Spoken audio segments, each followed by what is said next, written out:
Last week, I started a new sermon series entitled, What in the World? And it's like, what in the world is going on? Because it's not the same world it was a year ago, 2 years ago, 5 years ago. It's like in the words of Dorothy, like, Toto, I don't think we're in Kansas anymore. And so it's like, it's not so much about what's going on in the world, and I did talk a lot about that last week as sort of the introductory. Here's what's going on, and here's really what's behind it. And that's up on our website and our YouTube channel as well, if you want to go look at that. But we don't want to take a bunch of time on what's going on, because we know a lot of what's going on. Some is really not good at all, and some is really good. What we want to look at is, how do we as believers respond when things seem to be going on that are not good, right? Maybe even outright evil. It seems like in the world we're living in, that just things have been turned upside down. And actually the Bible addresses it. That's been happening really in our world since mankind. And I'm sure there's hills and valleys, but I mentioned this verse last week, and I'm going to start with this verse this week. It's Isaiah 5:20. And it says, "Woe to those who call evil good and good evil, who substitute darkness for light and light for darkness, who substitute bitter for sweet and sweet for bitter." What's really disappointing at the least in our world is that what the Bible would call good, the world, I'm talking about the secular world, the world that does not follow God, they're calling that evil. If you stand up for the biblical principles of marriage and sexuality and raising children, the Bible would say that's good. But the world, there's a growing group of people say, no, that's evil. That thought is evil. And it's like, what? And it seems like it's gaining traction.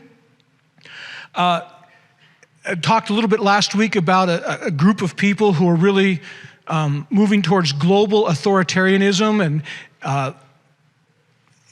and a lot of them kind of think maybe that's their idea or man's idea, and they're really trying to play God. But really, like I brought out last week, the devil is the one that's really behind that. He's trying to set the stage just before the coming of Jesus Christ, when he's going to try to assert himself as one to lead and one to be worshiped. Ephesians 2:2 talks about that a little bit. It says, you used to live in sin, talking about believers who have accepted Christ. You used to live in sin, just like the rest of the world, obeying the devil, the commander of the powers in the unseen world. He is the spirit at work in the hearts of those who refuse to obey God. And that's really what's going on. People who aren't going to follow God have their own ideas, and in reality, they're trying to be God, and they're trying to set up this utopian world. The problem is it's absent of the principles of God, and so it's just opposite of what it should be. Like, evil is now good, and good is now evil, right? So the problem is, oftentimes the Christian's response to seeing evil in the world is often counterproductive. We complain about it. We might even protest about it. Bombing abortion clinics has never changed anybody's mind on abortion. Bringing the truth of God's word has. Okay? So as believers, we need to stand up for life, right? But we stand up for life. We don't bomb people who aren't for that. You understand? Okay. If some of you disagree, we can talk later. And this is not really the nature of my sermon necessarily, but I guess what I'm saying is sometimes our response to evil around us, our response is to make us feel better, and it might not change anything. And so we need to be thinking about, okay, how can my response to this, what's going on in the world that's not right, how can my response actually maybe change something rather than be counterproductive, rather than just make me feel better. Does that kind of make sense? Because I think we're so much into making us feel better about something when yeah, that didn't work very well, did it? And no one, I think, in my opinion, no one exemplifies this better than Daniel. Daniel's a book in the Bible. It was actually a person who lived about 600 BC. And most of you are like, oh, Daniel, the guy in the lion's den, right? And that's right. That's what he's kind of known for.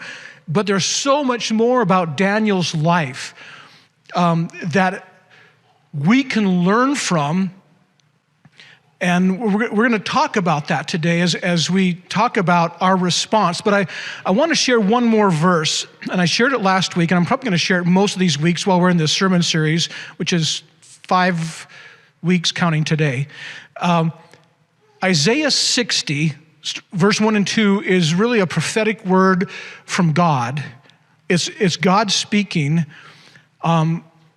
specifically in the last days, the days before his return, because he knows it's a dark world. And he says this is Isaiah 60, verse 1 and 2.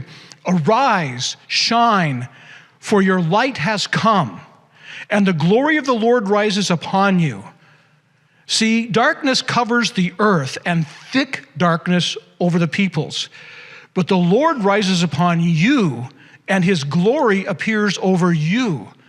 And so we talked about that yesterday. This is kind of the overarching response that we should have is yes, the world is getting darker. It's also getting brighter. As the dark gets darker, the bright gets brighter. And as we as God's people rise up, understanding who we are in Christ, that we do have a mission on this earth, that we do make a difference, and we can make a difference by shining our light. Not in people's eyes, but reflecting Jesus, right? And so there is hope and there is purpose. We don't just gripe, we don't just complain, we don't go hide in a corner and wait for Jesus to come back. We have real meaningful purpose and a mission in these days, counting down to the second coming of Jesus Christ. And again, Daniel, I think, there's so much we can learn from his life on how to operate in this world, right? Quick story on Daniel. I told it last year. Was it last year? No, it was this year, last Sunday. And I'll probably kind of remind you these Sundays of who Daniel is. Daniel grew up 600 BC-ish. He was a godly man in a pretty dark time in Israel, lived in Jerusalem, probably a teenager. He was a young man for sure, teenager, maybe early 20s. And Israel was attacked and taken captive by Babylon, modern day Iraq, King Nebuchadnezzar. And they carried most of the people from Israel over to Babylon. Most of them were put into slavery. The women, if they made the cut, went into the king's harem. The young men who were smart and educated went into the king's service as kind of the wise men. And actually, because it was a pagan kingdom, demonic, they actually were demonic prophets. They weren't just wise men hey, you're educated, what do you think? I mean, there was that, but it was search the gods and see what they're saying. Most of that was demonic, but Daniel wasn't going to be demonic, right? He could search the gods and say what they're saying because there's only one God, and he knew him, and God spoke to him. But here's what happened to Daniel. Daniel, so he's a godly young man, gets taken captive, hauled 1,000 miles away to a pagan, basically demonic country by an evil king, Nebuchadnezzar. He's given a new name, Belteshazzar, which is Prince of Bel, which was their main demonic god. It'd be like me, if I was taken captive, my captor saying, your name is no longer Michael, it's Satan. So Satan do this, Satan do that, right? That's kind of what happened to Daniel. He also became a eunuch. They castrated him. They did that with mostly young men, because they just like, we want you to serve. We don't want you to be chasing women and thinking all that stuff. And he had to go to school for 3 years to learn their demonic prophecy ways, which he didn't learn. He went to school, but he's like, I got my own way. Let me just do my way, right? So here's a guy, and they tried to feed him food that went against the covenant he was under at that time, which was the old covenant, which had some dietary restrictions. And he wanted to fulfill the law of God. We're no longer under that, but he was. And so they're trying to get him to eat all this food. He's like, I'm not going to eat that.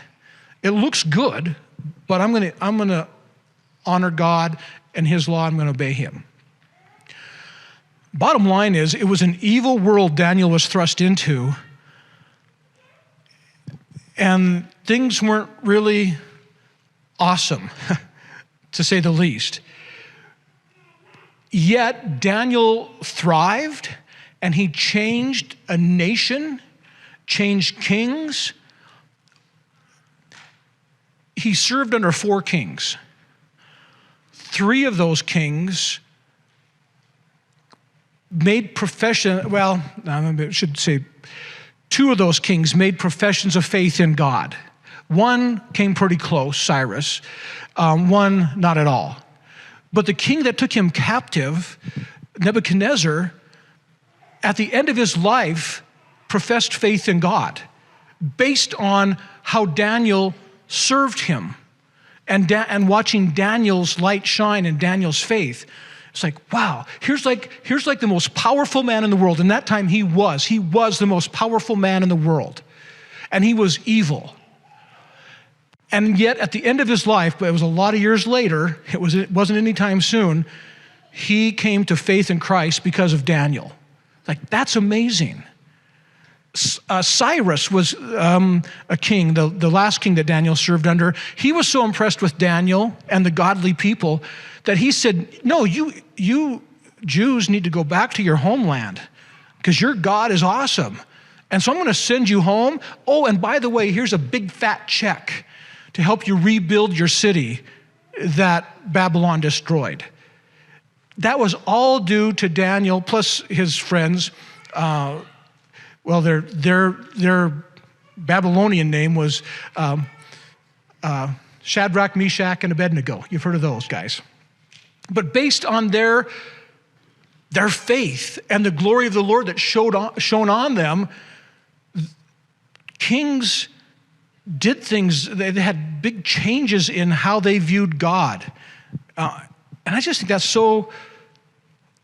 such a lesson for us today. But the thing is, they didn't do it by protesting. They didn't agree with what was going on by any means, but they didn't spit in their face. They didn't do a lot of things that we would do. They did things that seemed like, would I do that? And yet what they did was godly and effective. And so we're going to look at those things over the next 5 Sundays, those keys that are there in the book of Daniel.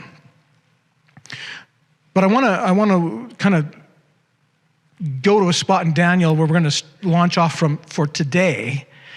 So you all know Daniel as the guy who got thrown to the lion's den, right? Or to the lions in the lion's den. What had happened is the demonic guys, the pagan guys who served with Daniel didn't like Daniel because he got things right.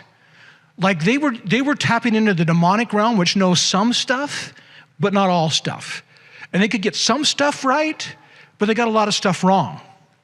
Daniel, whenever he spoke, here's what God says, he was right 100% of the time. And he wasn't a yes man to the king. He served the king, which seemed kind of weird, but he did. And he was right on with what he said. So the other guys didn't like him, the ungodly guys. And so they wanted to get rid of him. And so they made up this, by now the king is Darius. He's like the third, it was Nebuchadnezzar, then his son, and then Darius, the Mede. They had taken over Babylon.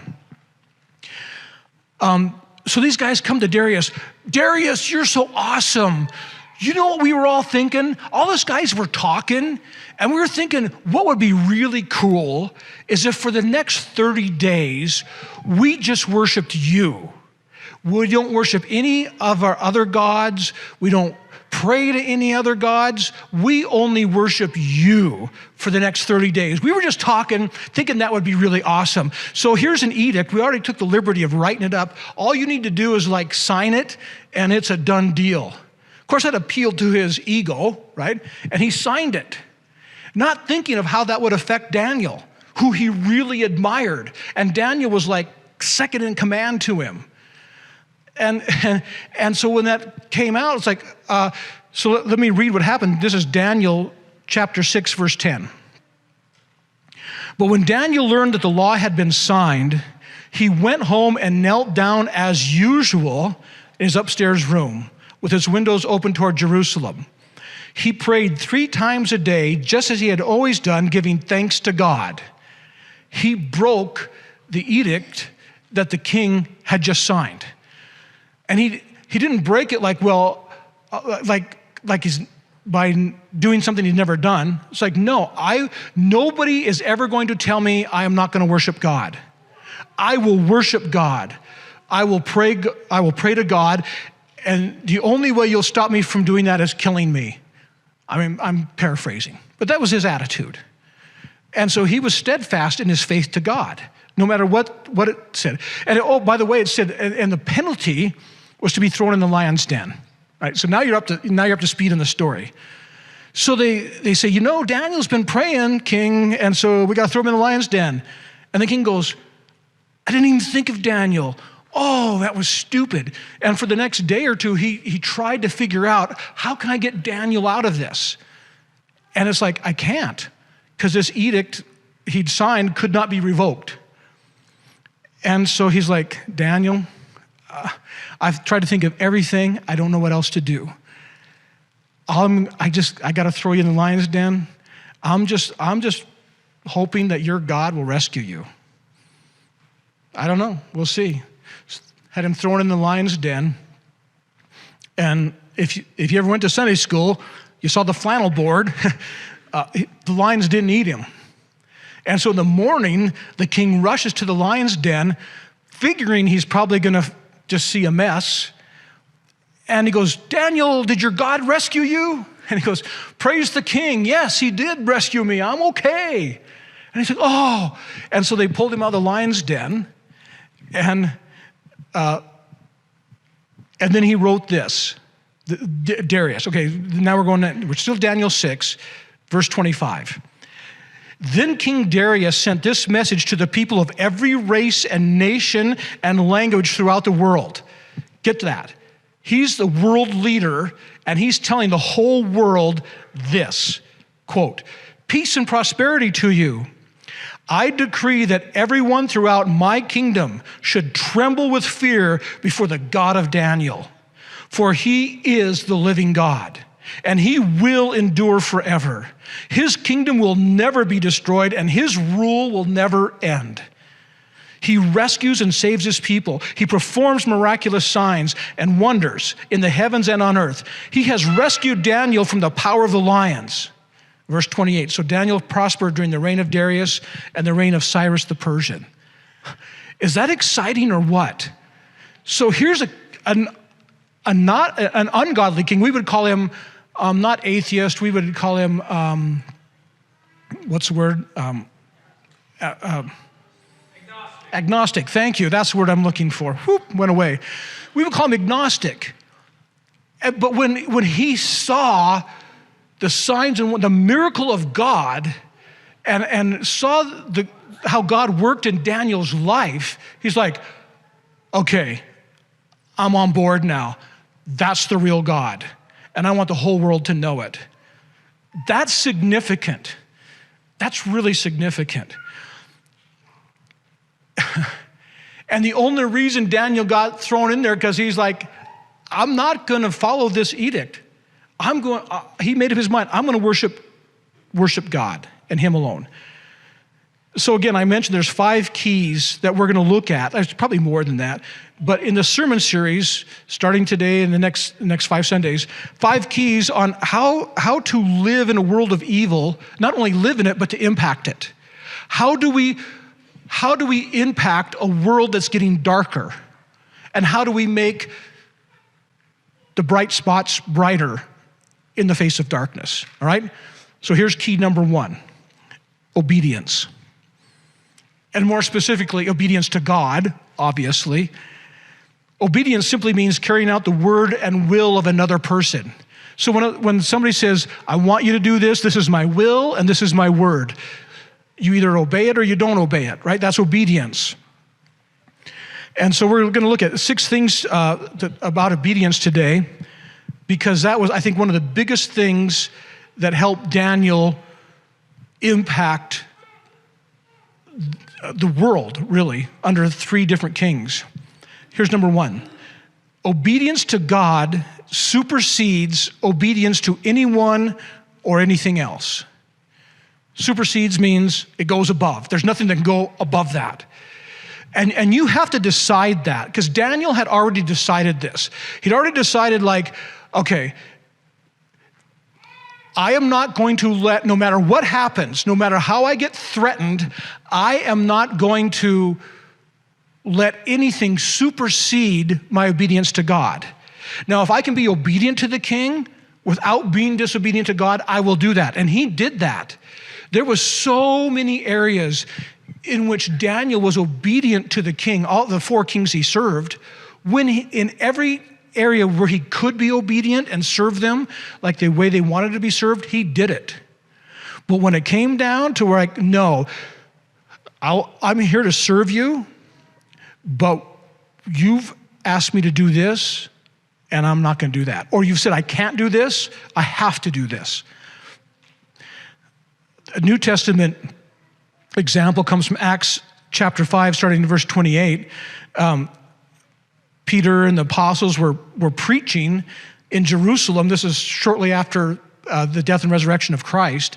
And people are coming to Jesus in droves, like literally by the thousands. Christianity is exploding. And the religious people are losing their grip.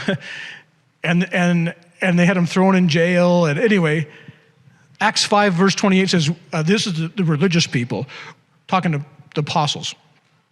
We gave you strict orders never again to teach in this man's name, Jesus' name, he said. Instead, you have filled all Jerusalem with your teaching about him, and you want to make us responsible for his death. But Peter and the apostles replied, we must obey God rather than any human authority. Because Jesus said, go preach to all nations, right? Go make disciples of all nations, baptizing them in the name of the Father, Son, and Holy Spirit, and teach them to obey all the things I've told you, right? The Great Commission. So Jesus' will and his word was make disciples. And they were making disciples. And the authorities said, you can't do that. We're telling you not to do it. You can't do that. And they're saying, like, but we're going to. Because that was their obedience to Jesus supersedes obedience to anything else. And that was the way it is with Daniel, and that's the way it has to be with us. We need to obey the laws of our country. We need to obey our leaders when we can. That's a godly thing to do. That's the right thing to do. But when it supersedes the word and the will of God, that's where we have to draw the line. Like, I'm not going to do that. Or if they say you can't do something, it's like, no, I'm going to continue to do that.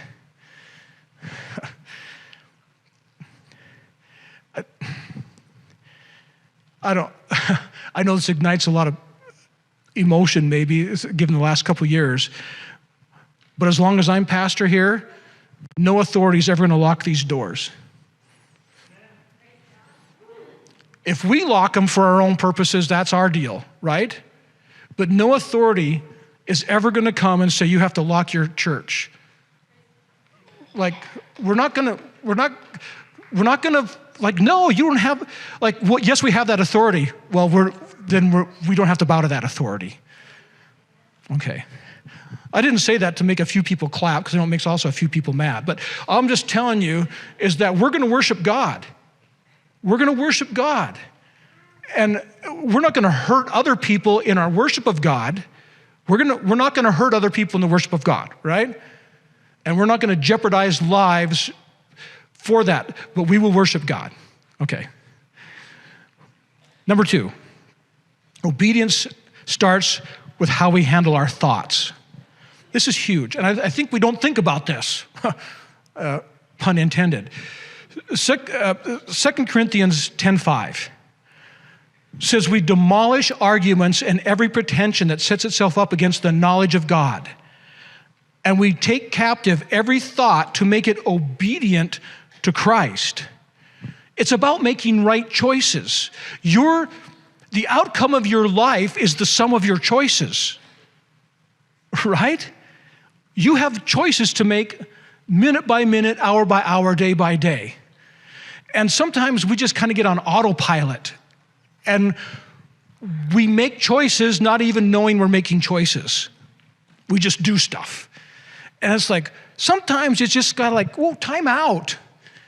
And like, maybe I need to think this through a little bit. Like, what are we doing? What am I doing? How am I thinking about this? How do I see this? Because the sum of our choices is how our life goes. And God is right there. The Holy Spirit's in our life, leading us to right choices and encouraging us to right choices, but we still have to respond. We have to make those choices.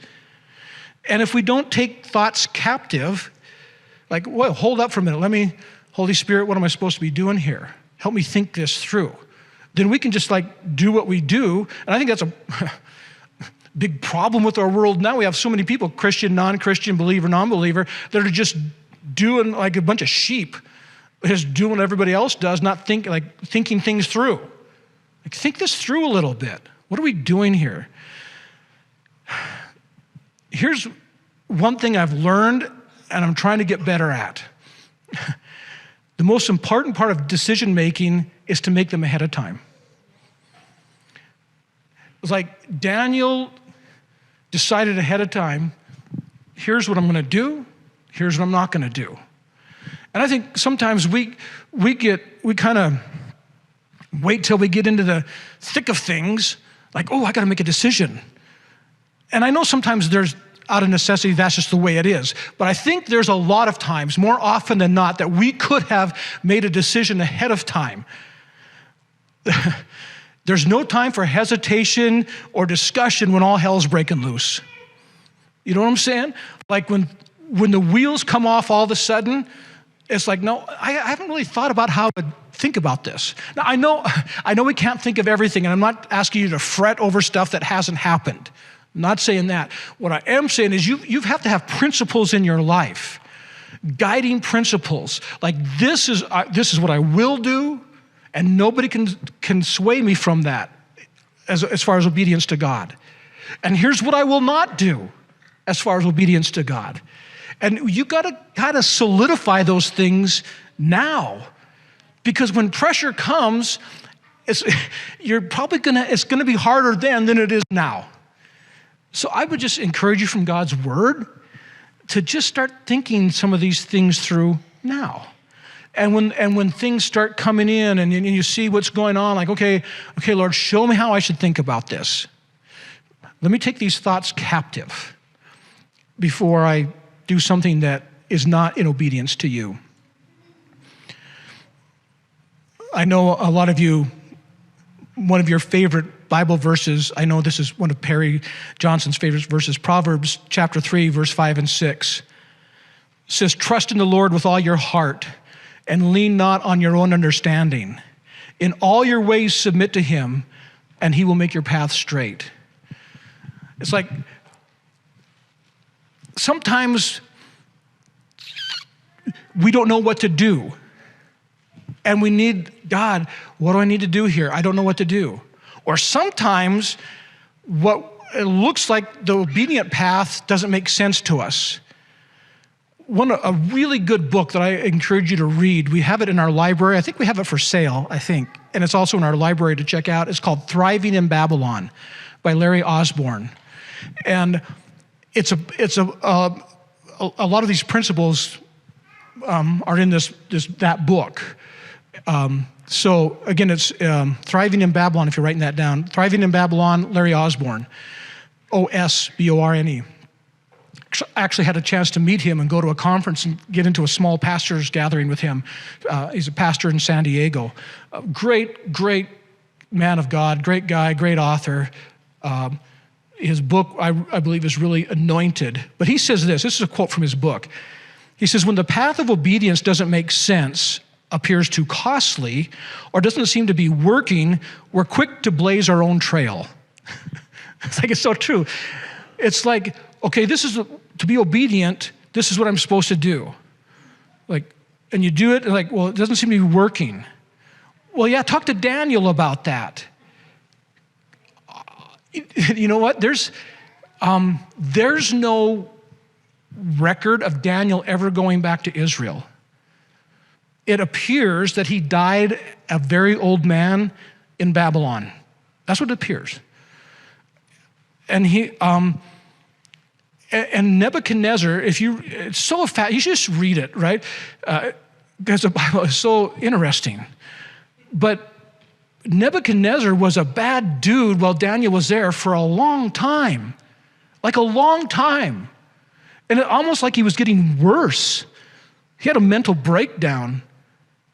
Literally, read this in the Bible. He's out eating grass in the front of the palace like an animal. He lost it. And Daniel is like, God, I've been obedient. I've been doing all the things you say. And things are going south in a big way. But if you'll just read, I don't have it here today, but if you'll just read Nebuchadnezzar's profession of faith, which is very similar to Darius, what we just read a few minutes ago, it's like that happened at the end of Nebuchadnezzar's life. It took to the end of his life, but it happened. So sometimes I'm being obedient. It's not working. Because, man, I'm really like this. I'm so impatient. If it's not working, let's change.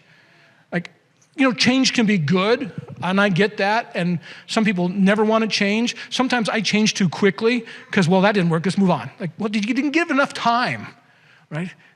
I remember being a rookie pastor. Sometimes I still feel like I'm a rookie pastor, but a young pastor, and just frustrated that the church wasn't moving fast enough, far enough in the direction I felt we needed to go. And I don't know how many months or how long I spent in kind of minor frustration over that.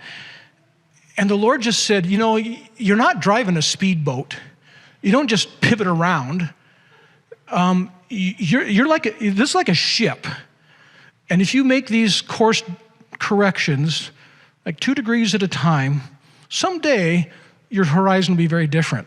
Oh, okay. And honestly, I kind of forgot about that, to be honest with you. And a couple years later, just hanging out with God, I just heard him speak to my heart. It wasn't audible, but he said, take a look out over the bow. Take a look at the horizon. And I knew what he meant, so I looked and he goes, it looks different, doesn't it? I go, it does. Wow. Yeah. We're in a different place, in a good way, right? But it was little by little by little when I wanted it like that. Now, sometimes God is amazing and things can turn around on a dime. I've seen that happen. I've seen it happen so fast that you can't even believe it. But there's a lot of times it's going to take some time. But just trust me in the process. So, and sometimes we don't agree with what the obedient thing is. It's easy to obey God when you agree with him, right? But that's not really obedience. True obedience is tested yeah, that's not what I would do, but you said to do it, so I'll do it. Right? Again, because we want to push back. We want to respond to people in ways that make us feel better and not ways that change them. or change the situation. Not that we can change them. You know what I'm saying, though? And like, well, I don't agree with that. Okay. When you actually do what he says, that's when you've learned true obedience. Right, here's number 3. Obedience is developed through trials. I mean, you can decide to be obedient, and you can be obedient, but when I say developed, I mean it gets stronger and stronger through trials. That even happened with Jesus. Did you know that? Jesus, he was always obedient. Jesus never sinned, all right? That the Bible says that. But the Bible says something else really interesting that I want to read. Hebrews chapter 5, starting in verse 7.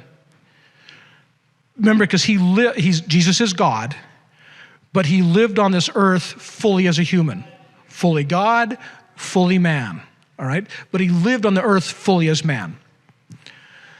Well, Jesus was here on earth. He offered prayers and pleadings with a loud cry and tears, because there's some hard times for Jesus, right, on this earth. Betrayal, pain, all kinds of stuff. To the one who could rescue him from death. Remember, he's in the garden. Father, if there's another way, if there's a plan B, that'd be good. But nevertheless, your will, not mine. So he's obedient. And God heard his prayers because of his deep reverence for God. Even though Jesus was God's son, listen to this, he learned obedience from the things he suffered. In this way, God qualified him as a perfect high priest, and he became the source of eternal salvation for all those who obey him. Like, Jesus, because he lived the human experience, he knows how difficult it is to be obedient when things are against you. And yet he was. It says he learned obedience. Again, that's not saying he was disobedient and he had to learn it. He just grew in that. It solidified. It got stronger and stronger so that when it came to the moment where he ultimately had to be obedient, like his very life, like he's going to have nails pounded through his hands and his feet. That's really going to hurt. He's going to be whipped with leather with nails in it and glass on his back. Like, but he was obedient to death, because the other trials previously had got him to a place where, I'm going to do this, I can do this. We would say it wasn't his first rodeo, right? Although it was the biggest rodeo, it wasn't his first.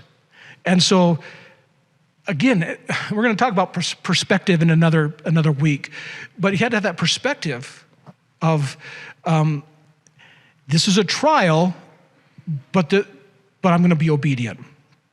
Number 4, obedience is protective. It's just like, as parents, why you want your kids to be obedient. It's like so they'll stay alive, first of all, right? Like, don't run out in a busy street. Why not? You're so mean. You don't let me do anything. It's like, no, we want you alive. So be obedient. Obey that, right? Like, so, but as followers of Christ, that obedience can be protective. Here's what Jesus had to say about it. Luke 6, verse 46. This is Jesus speaking. He's talking about people who like hear him and give him thumbs up, but then don't do what he says. I know that never happens now, but okay. Thank you, Tanis, for laughing when it's supposed to laugh there. All right. So this is Jesus, Luke 6:46. So why do you keep calling me Lord when you don't do what I say? I'll show you what it's like when someone comes to me, listens to my teaching, and then follows it. It's like a person building a house who digs deep and lays a foundation on solid rock. When the floodwaters rise and break against the house, it stands firm because it's well built. Well, when anyone who hears and doesn't obey is like a person who builds a house right on the ground without a foundation. When the floods sweep down against the house, it will collapse into a heap of ruins. I know stuff happens in life. I get that. In every life, stuff happens, right? a lot of times stuff happens because you're not in obedience to God. It's like, why is my life such a wreck? And I'm not saying always, I'm not even saying most of the time, but maybe it's because you're not on a foundation, like you're doing your own thing, right? Like, well, maybe if you do what God told you to do, asked you to do, maybe that would work better. Just a thought. Because you said if you don't do that, you're going to get pounded, right? That's what Jesus said. It's not a threat. It's just a reality. It's like telling your kid, don't touch the hot stove. If they don't touch it, they're not going to get burned. If they do, they will. It's protective. Number 5, obedience to God is to be taught to others. We need to learn obedience. We need to learn obedience. We need to purposefully be obedient. And we need to develop our obedience, which happens through trials, and other ways too. But we're to teach others to be obedient. Jesus said this, Matthew 28:19. Therefore, go and make disciples of all nations, baptizing them in the name of the Father and the Son and the Holy Spirit. Teach these new disciples to obey all the commands I've given you. And be sure of this, I'm with you always, even to the end of the age. Jesus said in his last words, I want you to teach people to obey what I've taught, to obey what I've said. That's a big thing. I run across more and more people, and even Christian people say, who have kids, especially as they get older, maybe junior high, high school, whatever. They're like, well, I just want them to discover their own religion. I want them just to kind of do what's right for them. And that sounds all warm and fuzzy, I guess, in the world. It's totally unbiblical. And you can't force your kids to do things. I mean, maybe when they're younger you can. And you can't force religion on them. You can't force Christianity. I get that. But yet we're still called to teach obedience to God to our kids.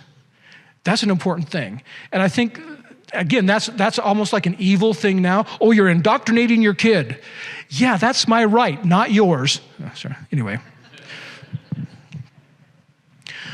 Number 6, obedience to God is motivated by a personal, loving relationship with him.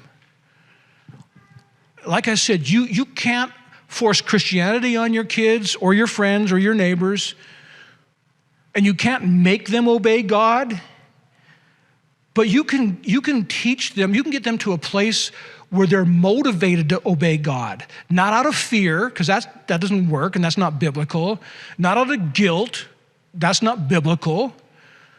But out of love, out of a personal relationship with God. That's the right motivation for obeying God. There are a lot of people who obey God out of fear or guilt or both. And there are a lot of churches that use those to keep people in obedience. That's sick and wrong and unbiblical. And yet, obedience to God is very biblical. So how do we do it? We have to develop a personal, loving relationship with God. Then your motivation is right. Jesus said this in John 14:15. He says, if you love me, obey my commandments. Now, if you read that in this English, the way they translated it in English, it can come, if you're reading it from that sort of legalistic, fear-filled, guilt-filled mindset, you could read it wrongly. You could read it as, if you love me, obey my commandments. That's not the spirit in which Jesus said this.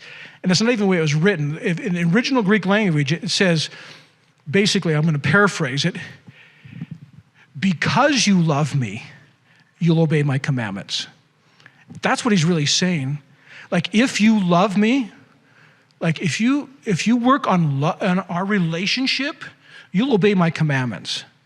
Do you see the difference there? It seems subtle, but it's huge. It's like huge. Because okay.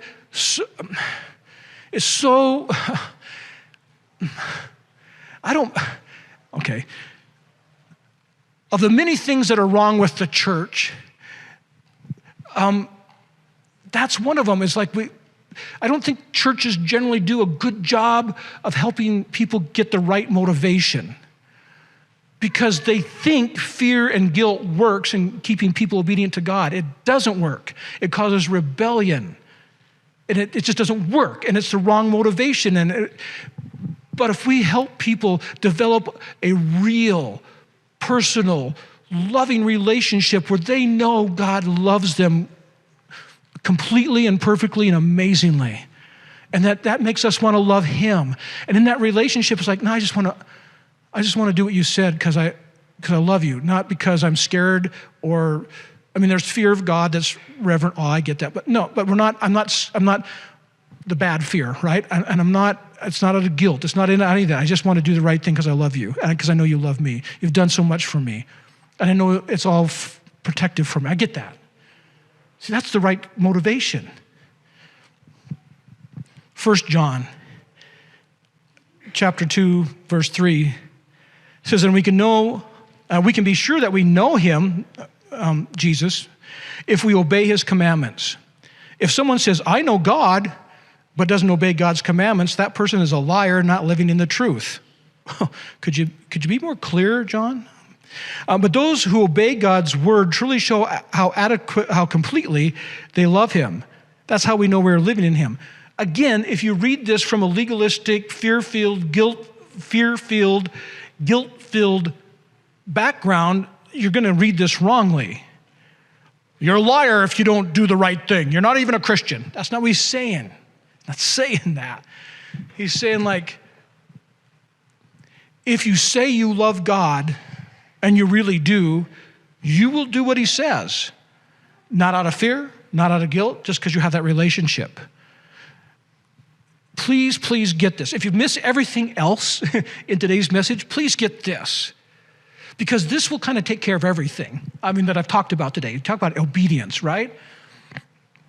I really want to be obedient, God. I want to be like Daniel. I don't want to be swayed. I want if and when tough times come, I want to stand firm. The best way you can do that is to deepen your relationship with God. That personal loving relationship. Receive that love, because then you will follow him. Because if you don't have a personal relationship with God, all you have is a ritualistic relationship. There are a lot of religious relationships, and I don't mean that in a good way. And there are a lot of ritualistic relationships. I really don't mean that in a good way. Can we just take those other words out of it and just call it a relationship with God through Jesus? Oh. One of the most, moving stories to me, and I'm not going to take time to talk about the whole story, but the verse in there that really has hit me over the years. Quick backstory. Saul, the first king of Israel, big, strong Saul. God told him through the prophet Samuel, go defeat this army and wipe everything out, because they were pagan, evil. They were evil even through the children. And he said, wipe them out, cattle, chickens, ducks, people. Don't bring anything back, and make sure nothing's left standing. Because if there is, it's going to be a cancer that's going to affect you for a long time. So Saul goes, and the king's a pretty big deal, the enemy king. They capture him, cut off his thumbs and his toes, and don't kill him. They lead him back in a procession so Saul can go, looky here, everybody. I'm a mighty king. I went to battle, and look who we got right here. That's him. That's him right here.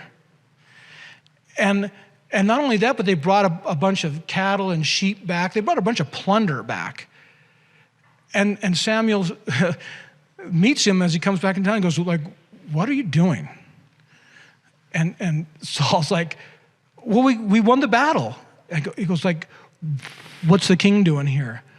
Well, we just thought, to really, whatever. He goes, you knew. not to do that. And then Samuel goes, also, why do I hear sheep bleating and cows mooing? Oh, we brought those back to sacrifice to God. Yeah, that's it. Those sheep and cattle are going to be awesome sacrifices. Look at us. We not only got the king, we're making sacrifices to God. And Samuel's like,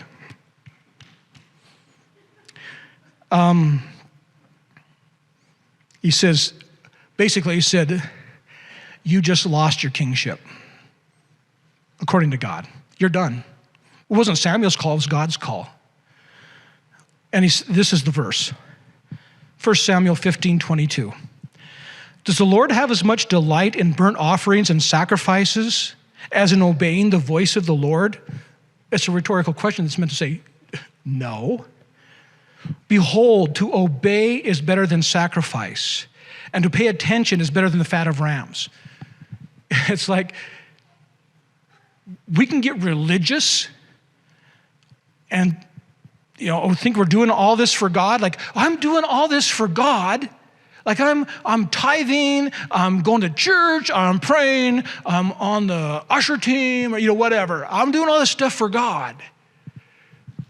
So then I can go kind of do what I want over here. Like, God kind of owes me.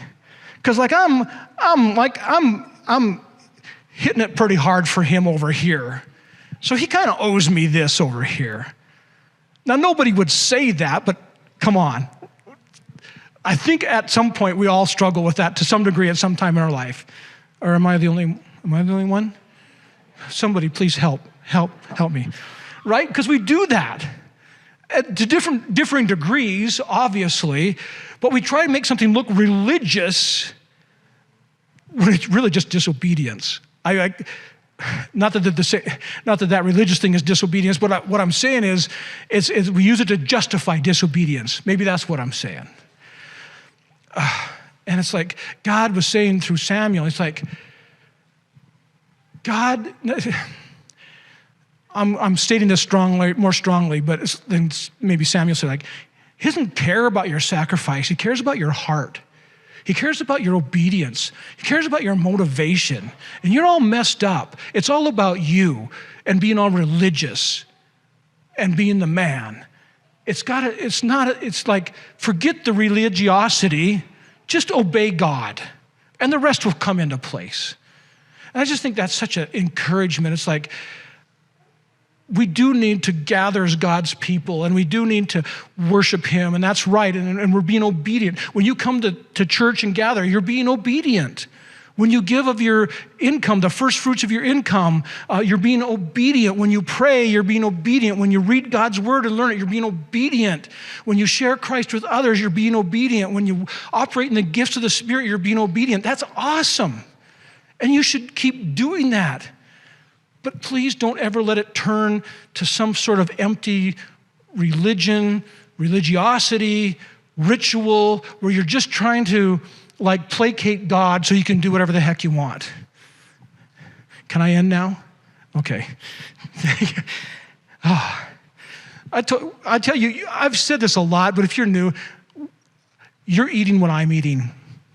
They'd say, pastor didn't feed me, or the pastor really feeds us, or whatever. I don't know all I know is what I'm feeding you is what I'm eating. So I hope you're eating it. I hope it's okay.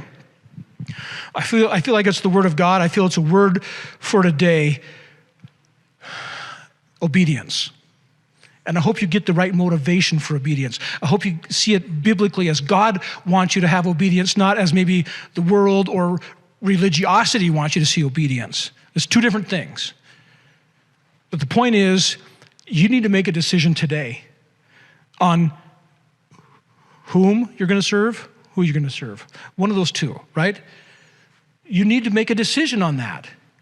Like, here's who I'm going to serve, and here's how I'm going to do it. And I'm making that decision ahead of time, and people aren't going to sway me from that. And I'm not going to spit in people's face. I'm not going to bomb their house because they're evil. I'm not going to do that. I'm going to just obey God, and He'll tell me how to deal with them. First key, walk obedience to God.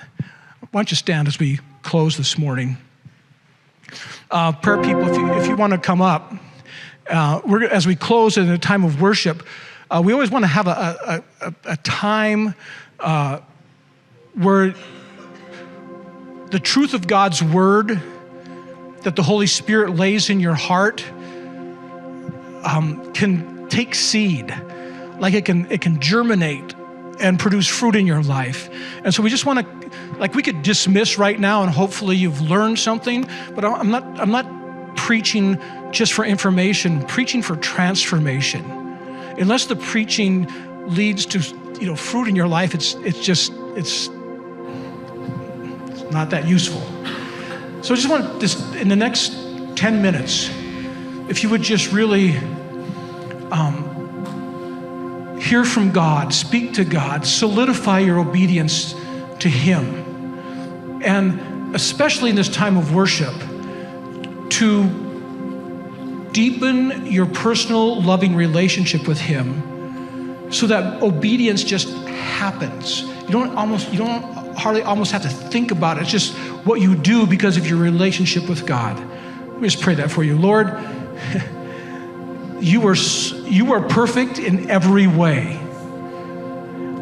And you've asked us to be obedient, not because you want a bunch of mind-numbed robots doing what you want, but because you love us and you want what's best for us. And your word and your will is best for us. We don't always see it that way, but Lord, we want to see it that way.